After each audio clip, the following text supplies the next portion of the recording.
আসসালামু আলাইকুম। আমার কথা শুরু করছি সর্বকালের সর্বশ্রেষ্ঠ বাঙালি বঙ্গবন্ধু শেখ মুজিবুর রহমানের প্রতি শ্রদ্ধা জানিয়ে। আমরা 1971 সালে যে রাষ্ট্রটি পেয়েছিলাম, যার স্থপতি বঙ্গবন্ধু শেখ মুজিব, উনি আমাদের ফাউন্ডার ফাদার এবং ফাদার অব নেশন। যারা এই সত্যকে উপলব্ধি করে না, যারা বঙ্গবন্ধু শেখ মুজিবুর রহমানকে মানে না, যারা বাঙালি জাতীয়তাবাদ, সমাজতন্ত্র, গণতন্ত্র, ধর্মনিরপেক্ষতাকে মানে না, তারা কিছু ষড়যন্ত্র শুরু করেছে। আমাদের মুক্তিযুদ্ধের এই 4 মূলনীতিকে বাদ দিয়ে দেওয়ার চক্রান্ত শুরু করেছে।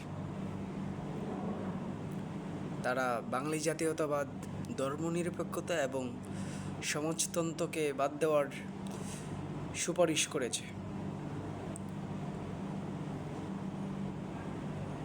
তারা বাঙালি জাতিরাষ্ট্র, যেই বাঙালি জাতীয়তাবাদের ভিত্তিতে জন্ম, 1971 সালে 7.5 কোটি মানুষ, তৎকালীন পাকিস্তানের 56% বাঙালি, যেই মেরিটে আমরা স্বাধীনতা পেলাম। কেননা 71 সালে পাকিস্তানিদের সংখ্যা ছিল বাঙালিদের চেয়ে কম। এই মেরিটে আমরা স্বাধীনতা পেয়েছি, যুদ্ধ করেছি, স্বাধীনতা অর্জন হয়েছে এবং আমরা স্বাধীনতা রক্ষা করে চলেছি।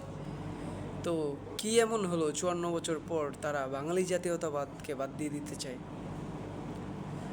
এতদিন তারা আস্ফালন দেখিয়েছে, মুজিববাদকে কবর দিবে, মুজিববাদী সংবিধানকে কবর দিবে।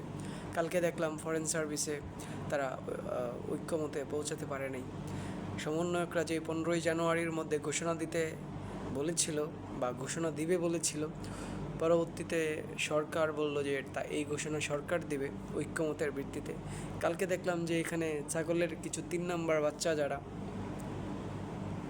তারা একত্রিত হয়েছে এবং তাদের সংখ্যা খুবই কম।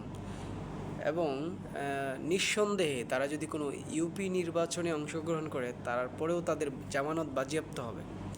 এমন কিছু মুখ ফরেন সার্ভিসে বেলি রোডে কালকে গিয়েছিল।